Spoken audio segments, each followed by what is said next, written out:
សូមជម្រាបសួរពុកម៉ែបងប្អូនអរគ្នាថ្ងៃដែលខ្ញុំនៅប្រពន្ធខ្ញុំបានធ្វើដំណើរទៅខាងខេត្តព្រះវិហារដើម្បីទៅទស្សនានៅពើងជើងពៀនអញ្ចឹងសូមបងប្អូនអរគ្នាក៏សូមជួយគាំទ្រក្នុង Channel របស់ខ្ញុំក៏សូមជួយចុច Subscribe ឲ្យខ្ញុំម្នាក់មួយផងដើម្បីឲ្យខ្ញុំមានទឹកចិត្ត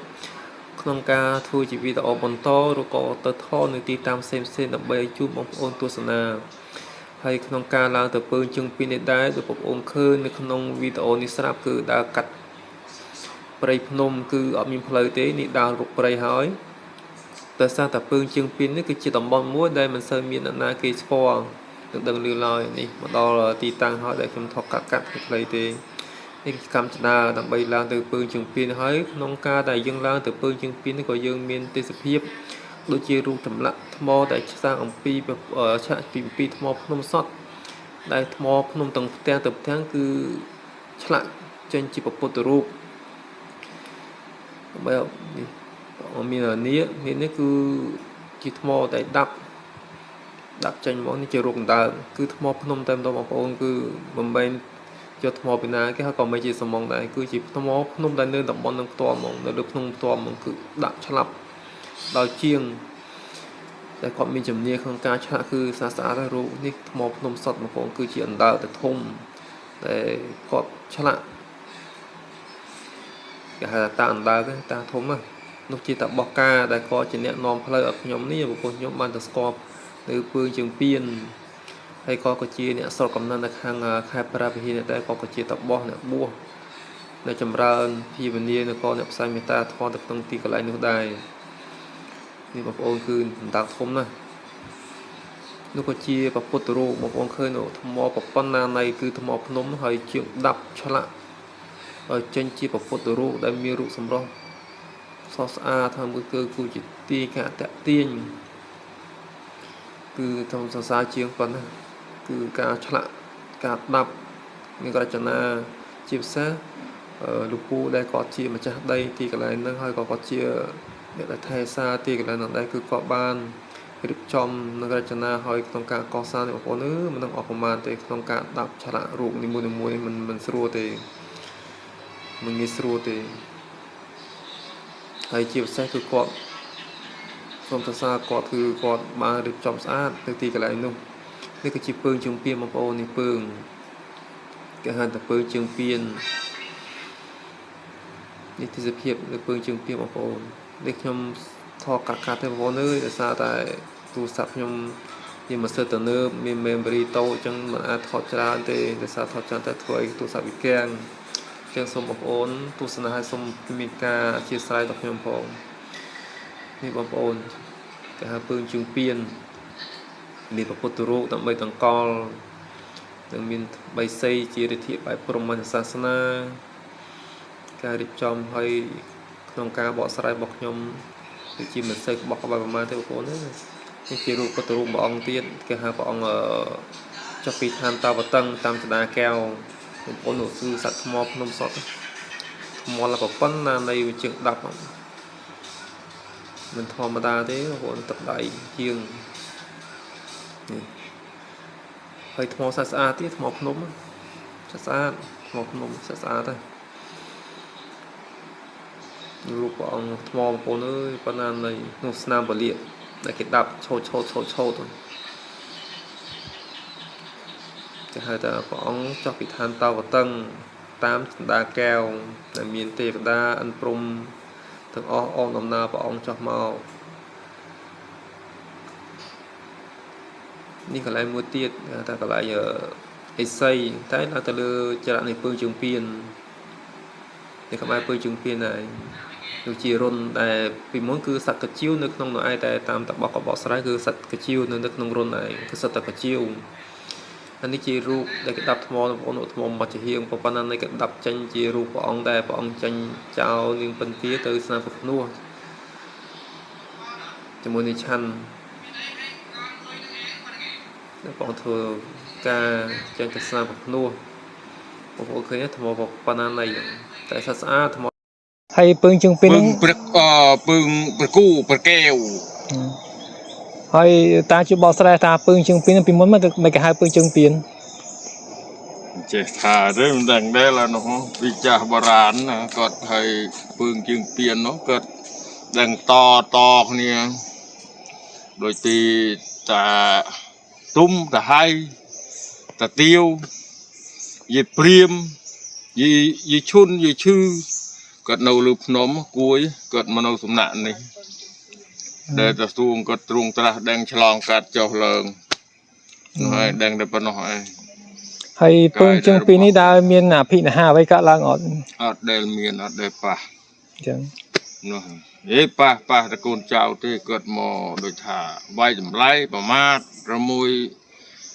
ប្រមាថព្រះប្រមាថអីពោះវែងនៅក្រមបលាំងព្រះហេតុអីបានទៅវាយគេសម្លាប់គេមិនអោយប៉ះចអ្នកតែវាយពោះនឹងចុងក្រោយយ៉ាងម៉េចដែរទៅបាត់ហើយស្លាប់ទៅចងកទៅនោះហើយបើប៉ះពាល់ថាកុំអោយប៉ះណាបោះគេដែលគិតនៅហើយកុំអោយសោះពើងនោះនេះពោះនោះគូខតណាទៅក៏ធ្វើអីទេចាក់គ្នាដេញគ្នាមិនទៅហើយវាយគ្នាទៅងក់ហើយពើងជើងពីនេះពីមុនសបោអ្នកសច្ចាំងគេមកបប្រតិបត្តិអានេះច្រើននោះហើយគេមកបប្រតិបត្តិធัวច្រើនកន្លែងទេសនៈនេះហ៎ពើងជើងទៀនទី17ពើងនាគពើងកាមពើងប្រគូប្រកែវចេញចូលទៅមកចុះឡើងនេះខ្សែផ្លូវគេប្រឡោះចាក់ទៅនេះនោះចាក់មកនេះផ្លូវគេចូលមកពើងនេះទាំងអស់ពើងនេះគឺជាផ្លូវកដាលមួយលំលាយទៅពើងក្របពើងក្របពើងបប្រាស់ថ្មក្រាលថ្មក្របរបាំងក្របថ្មប្រែកាយថ្មប្រែរូបបាទតានោះហើយប្រែរូបប្រែកាយនៅចិត្តផ្សាតគូលៈមួយបាទបាក់បែកអស់ហើយផ្សាតហ្នឹងផ្លូវគេល្អបរមីសច្ចាំងកត់ដើតាមខ្សែផ្លូវគាត់នោះចុះលោកតាបានមកធម៌វិបស្សនាធរកចម្រើនសមាធិនៅពើងជើងពីបានប្រហែលភាសាដែរបានមួយភាសាដែរមិនទាន់បួសនោះបាន3 ខែមកសម្រាប់នៅពើងជើងពីតែម្នាក់ឯងទៅនោះហើយការសម្រាប់មិនមានប៉ះពាល់ទេអត់មានអីទេមានតែកូនចៅគាត់មកលីងមែនប៉ុន្តែមកដល់ឃើញពោះទៅវិញអស់បាទមិនពោះឯងត្រូវជីវរឃើញវរញទៅគាត់ទៅវិញគាត់ថាមកលីងតាមកដល់ឃើញវរមុនតាដាក់តាមផ្លូវអត់បានដាក់បានអីទេគេការពារគេយាមយើងហើយការដែលលោកតាបួននៅពើងជើងពីនៅសង្ងំសមាធិម្នាក់ឯងហ្នឹងការចុះរឿងចង្ហាន់បានមិនដែរចុះទៅក្រមអូអ្នកសុកក៏ដាក់ចង្ហាន់ឲ្យទៅយាយផ្ទាល់ក៏ដោយបាទហើយតាខ្លាចយកដើមអីសឹងតែឯងអីអត់ខ្លាចទេអត់មានប៉ះពាល់អត់មានស្អីប៉ុន្តែព្រឹកឡើងឃើញហ្នឹងប្លាក់ភ្លុះគៀនខ្លួនដាញ់ជើងខ្លាទៅជើងខ្លាក៏មានឃើញក៏មានតម្រៃសមកចុះនេះចុះថ្មក្រមតាមកបាន3ផ្សារដល់ប៊ូហើយបាន1ផ្សារបាទនោះហើយប៉ុន្តែតាំងពីដឹងមុនដំបូងអើយបងអស់នោះឯនេះមកមុននឿមលោកតាមានគាត់មកសឹងនៅនេះព្រោះអីគាត់នឿមដូចថាមិនថានឿមទេណាយកស្រីមកដូចថាមើលរោគមើលជំងឺទេបាទតានោះហើយយាយចាស់មាននៅនេះម្នាក់2នាក់ដែរគាត់មកដេកកំណត់ណាបាទដល់មកដេកកំណត់គេប៉ះពាល់គេថាគេរឹសគុណរឹសស្រុកនេះបាទប្រកាន់វណ្ណៈបាទតាចាំប្រកាន់ធ្វើអីគាត់មកសម្រានលោកនៅកត់លឺតាមានប៉ះពាល់លឺនឹងលោកគេអត់សមដល់ហើយបន្ទាប់ពីខ្ញុំបានសួរប្រវត្តិខ្លះពីអំពីជើងពីមកក៏យើងចុះមកក្រោមនេះរូបទង្គក់ពំកមាសជាផ្លូវដែលឡើងទៅដល់កន្លែងព្រះអង្គផ្ចាញ់មានោះព្រះអង្គផ្ចាញ់មា